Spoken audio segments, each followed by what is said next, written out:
Welcome back, guys. This is Chris Key from Life at Home Chemistry Shorts. Today we're going to be talking about the mole. We're going to be defining what the mole is and how to use it in various calculations. And there's a download for you in the description below that you can use to go back and review the same problems that I'm going to work for you here in just a few minutes. And don't forget to like this video and subscribe if you've not already. It really helps a lot.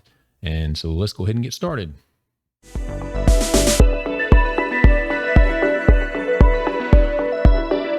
Okay, guys, what do I have here with me today? If you look at this, you say, well, I have 12 eggs. You might also say, well, I've got a dozen eggs, because a dozen is the word that we often use to describe when we have 12 of something. I'm not sure, I'd have to look up where that actually got started, but we use it very commonly, and we can easily kind of go back and forth between multiples of 12 and how many dozens of things that we have. If I have 24 eggs, you guys would easily be able to say, oh, well, you got 2 dozen. Or if I have 36, you'd easily be able to say that we have 3 dozen. Even down to decimal points, if I have the large pack of eggs here, you'd say, well, there's 18 eggs in there. I'll hold it up so you can kind of see. 18 eggs in there. So you would say, well, I have 1.5 dozen, or you might just say 18 in that case, but you could get this all the way down to decimal points if you wanted to. And we're pretty familiar with that concept. We use dozen very interchangeably with 12, and it doesn't really matter what we're talking about. It could be eggs, it could be people. We can say, well, I have a dozen or so friends coming over. There's a dozen people in my class, or there's about 2 dozen people that ride the bus with me, or whatever you would say. It could be pretty much anything. And we know that the term dozen means that it's 12 of something. The mole is a very similar concept to this. However, a lot of times students struggle understanding the fact that, that when we talk about a mole of something, it's really referring to the same concept as when we're talking about a dozen of something. So let's go ahead and take a look at the meaning of the mole, and hopefully it'll become clear to you that it's really similar in concept to just talking about a dozen of something, except of course a mole is just a different number. It's not 12, it's a different number. So let's go ahead and jump into that. Okay, so let's go back in time and look at how we kind of came about to this whole concept of the mole. And before we actually even had that concept, we had relative masses of the elements, and we would list those in atomic mass units. And of course, all units are arbitrarily assigned by people that just get together, or for whatever reason decide that a unit needs to be in place for something. And in this particular case, the atomic mass unit was defined as 1/12 of the mass of a carbon-12 atom. So we just kind of took a carbon-12 atom and said, well, if we had 1/12 of that, we'll call that an atomic mass unit. So then you could go and assign a relative mass for each of the elements. And of course, carbon is 12.01. You remember it's not exactly 12 because it is a ratio of the isotopes of carbon. So some of the carbon isotopes weigh more than 12. When you take the weighted average of all those isotopes, you come to 12.01 atomic mass units. This was all good, but this was still not a very good way when you talk about samples that are larger, and most samples are much, much, much larger than 1 and 2 and 3 atoms. They're huge samples with billions upon billions of atoms. And so when you talk about those, you really need to be working in units that make more sense to the average person that's using the material. And those units would be grams or kilograms or pounds or whichever unit you're using, but it's going to be a lot different than atomic mass units. And so there was a need to come up with a way to relate atomic mass units to something more meaningful in everyday life, like grams or pounds or kilograms. Also, it would be very convenient if there were some way to relate those two and keep the same basic quantity. So someone had a brilliant idea. What if we were to take 12.01 grams of carbon, because it has the atomic mass of 12.01, and determine if there's a way to know how many atoms are in that sample? And of course, eventually we came to know that as molar mass, and we'll get to that in just a few minutes.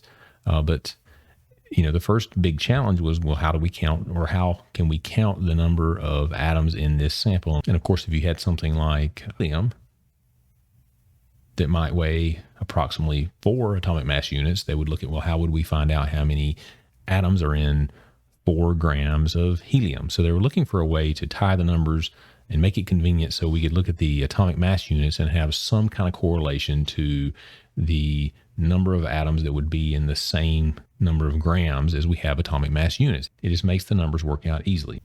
So while they were doing that, while they were counting these particles or these atoms or molecules that were in these samples, over a period of time, they were able to come up with what we now refer to as the Avogadro constant. The Avogadro constant, interestingly enough, was named after Avogadro. However, he was not the one who came up with the constant. It was years after his death, actually, that we were able to count the number of atoms or molecules in a sample and be able to determine, okay, if I have that 12.01 grams of carbon, how many actual atoms of carbon do I have in there?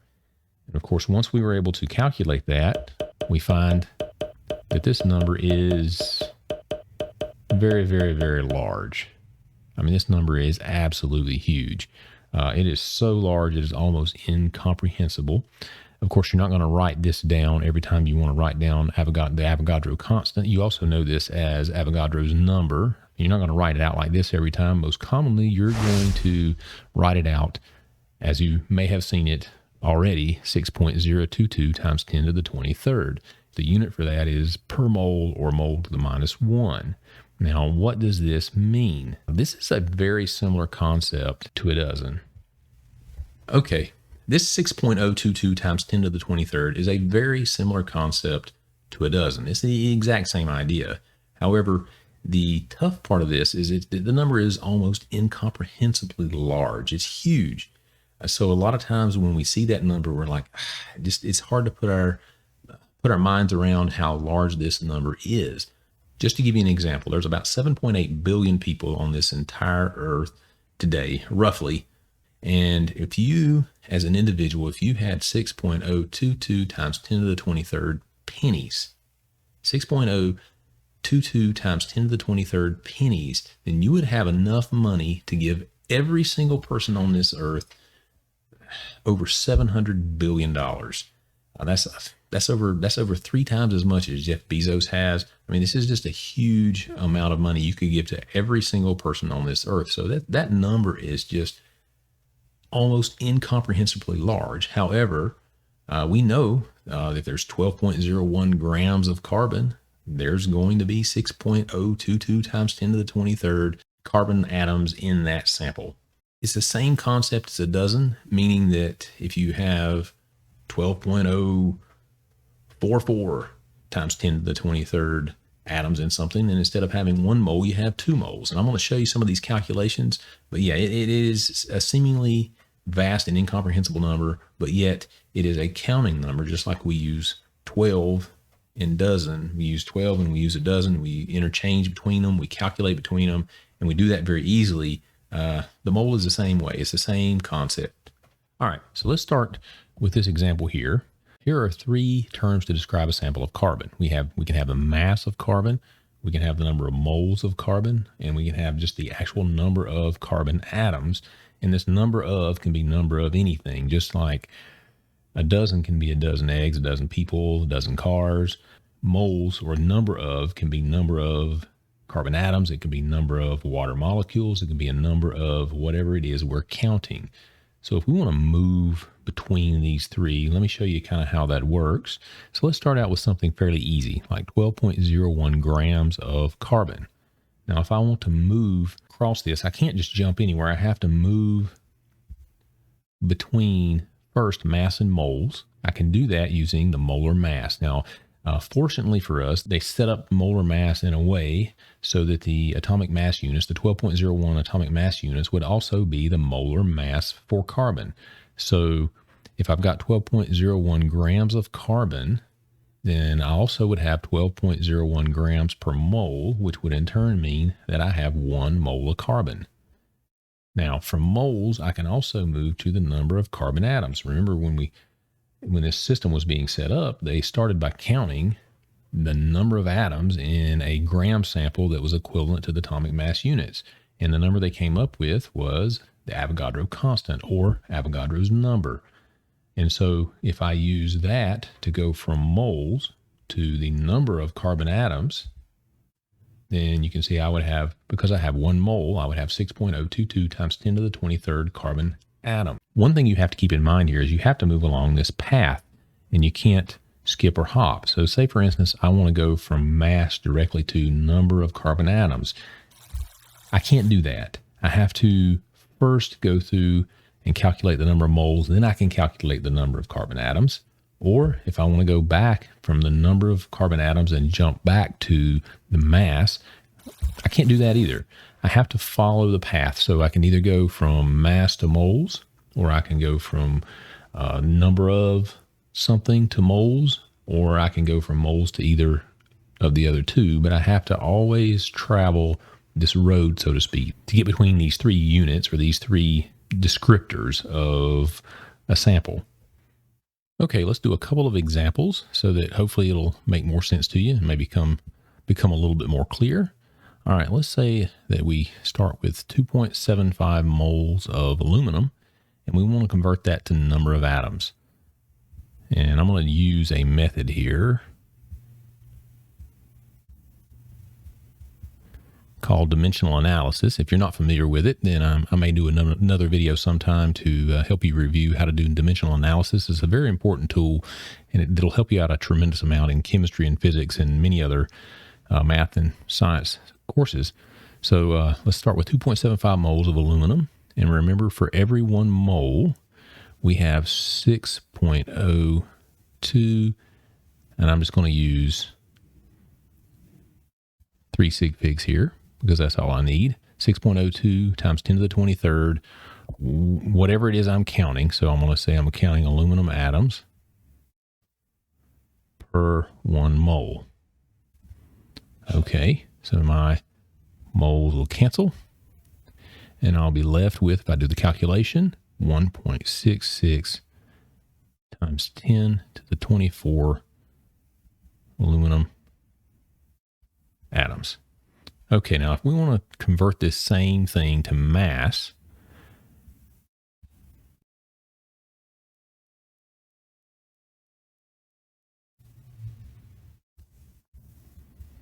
if you remember, you know that I need to get the molar mass. And if we look at the molar mass, we need to go to the periodic table and we look at aluminum, and we see it's 26.98 atomic mass units and also 26.98 grams per mole. Come back, do 26.98 grams per 1 mole. Now with dimensional analysis, we can flip these 26.98 grams of aluminum is equivalent to a mole of aluminum, and vice versa. So we can flip these up around depending on how we need to cancel out our units. In this particular case, I need moles on the bottom so that my moles cancel. So at the end, I'm going to wind up with 74.2 grams of aluminum. Okay, so that's pretty straightforward, hopefully. And of course, I'll put these calculations down in the comments below. You can download a PDF and look over these if you want to really go back and review them closely. And let's do a couple of more so we can go. I want to give you kind of every possible route that you might encounter with mole calculations, so you can have every possible scenario down. For our second example, let's start with mass and see how we do it that way. So now if I want to go from mass to the number of atoms, let's say we have 32.5 grams of lead, and I want to go to number of atoms of lead, then if you remember, I can't go directly to that. I have to take a detour and calculate my moles first. So let's start 32.5 grams of lead. All right, now I need something called molar mass. I need my molar mass in order to calculate my number of moles. So let's take a look at the periodic table, and we can see that lead is 207.2 grams per mole.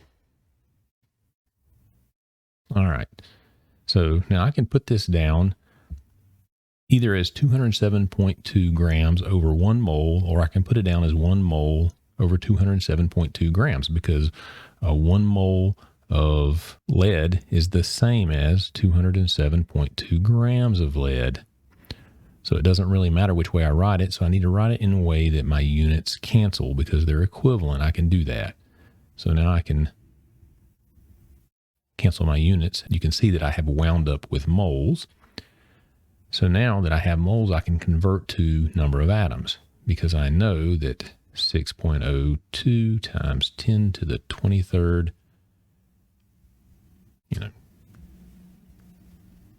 lead atoms is equivalent to 1 mole of lead. And of course, now that will cancel. And if I do the calculation on that, that is going to give me 9.44 times 10 to the 22 lead atoms. Okay, if I want to convert to moles, we already kind of did that up here as part of our other calculation, but we'll write down the shortened version of it so you can see. So if I start with 32.5 grams of lead, okay, now I need my molar mass, and you already have that from up above. So 1 mole of lead is equivalent to 207.2 grams. Oops, did that incorrectly. Grams of lead. And if I do the calculation on that, that's going to leave me with 0.157 moles of lead. And you can see my grams will cancel out to leave me with the correct units. Okay, for our final example, we're going to start with the number of molecules of something. And in this case, instead of doing an element like lead or aluminum, we're going to use a compound. And we haven't really talked about compounds, and I'm going to show you very quickly how to get the molar mass of a compound. So to convert to mass, I can't go straight from number of molecules to mass. I have to detour and calculate the moles first. So let's do 5.67 times 10 to the 24. And I don't want to abbreviate molecules because that'll look like moles of water times, okay, in this case, before you'll notice I put the 6.022 on top, but this time I want to put it on bottom because I need 1 mole.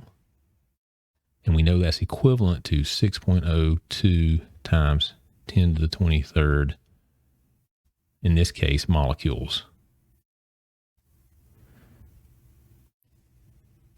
All right, and then this cancels. I can do this. I can flip this up and down however I need it because the two are equivalent. But you got to make sure that what you're flipping is something that's a conversion that's equivalent. Now, to get on over here to mass, I need my molar mass. Now, for a compound, it's a little bit more involved. And so I look, and my hydrogen is 1.008, and my oxygen is 16. I said hydrogen and water, but I meant hydrogen and oxygen. And so what I have to do is I have to just basically add these up. So I've got 2 hydrogens. So I'm going to say 2 times 1.008 plus 16. Okay, if we take this to 3 significant figures, that's simply 18 grams per mole. So you just basically take each individual atom and you multiply. So I've got 2 hydrogens. So each of those hydrogens weighs 1 gram per mole. So I'll multiply that by 2, and then I'll add in my oxygen, and I'm going to come up with 18 grams per mole. And that's my 3 significant figures. So I kind of lose this part because I don't need that many significant figures. Okay, so when I get that, now I can say 18.0 grams is equivalent to a mole for water.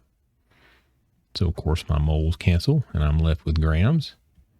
I'm running myself out of space here, but if I do the calculation, then I'm going to wind up with 170 grams of water. All right, to convert to moles, and we already did that, but I'll write it down just so you can see the actual calculation.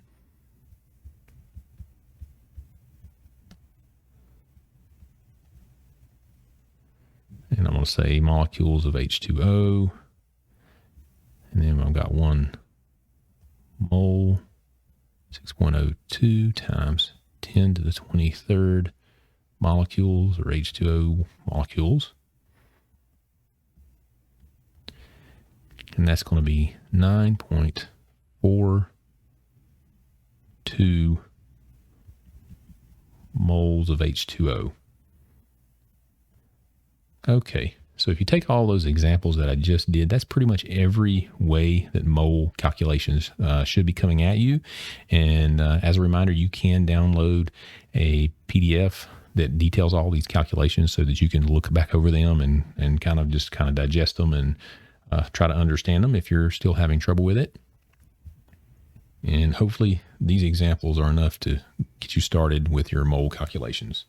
Okay, guys, I hope that was helpful.